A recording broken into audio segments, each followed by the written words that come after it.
Chris Brophy, musically obsessed. Chris Brophy, musically obsessed with vinyl CDs and cassettes. Chris Brophy, musically obsessed. Oh yeah! All right, it's almost the weekend. I wanted to come on here and show you some cool CD finds that I've added to the collection. So let's get into it. First off, how about a solo album from Michael Sweet called 10? Michael Sweet being the singer of Stryper. Stryper's albums keep getting better and better. Michael Sweet seems to be like the vagabond of metal, sort of like Tim Ripper Owens. I know he's done some albums with George Lynch. Michael Sweet's done some albums with Tracy Guns, and he's done solo stuff, so he's kind of been all over the place. This is a really heavy album, and if you like Michael Sweet's voice, it's as strong as ever. How about Electric Light Orchestra, Out of the Blue? I gave my son my vinyl copy, so I found it on CD.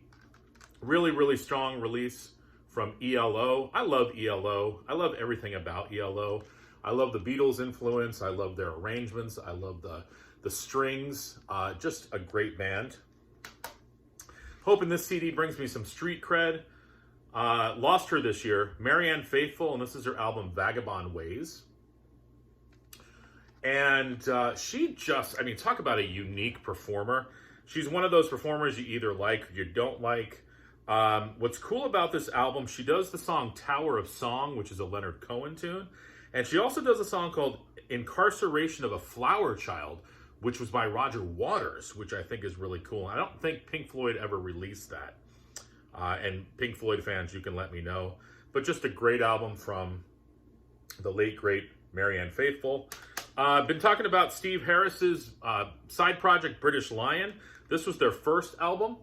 This is a really, really good album as well. I think the second one is better. The production's a little weaker on this album, but still some great songs. And as I always say, still better than Senjutsu. There's a little label called SST. They were a punk label, still are a punk label. And, you know, there's this guy named Greg Ginn, and he played guitar for some band called Black Flag. You might have heard of them.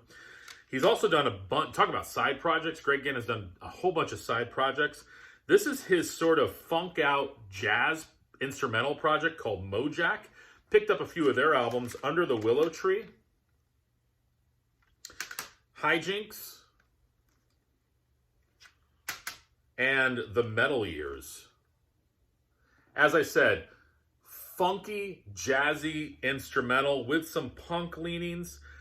You've got a saxophone player on here. You've got Greg Ginn on guitar and bass, drums. So that's it. Saxophone, guitar, bass, and drums. Just a cool band. Check them out. Finally picked up Ringo's album, Ringo. Was this his third album? Because I know he came out with Sentimental Journey, I want to say, and then Buku's of Blues, which was his country record. So I think this was his third album. From top to bottom, stellar performances, great guest musicians, and reading reviews, people say this might be his best album.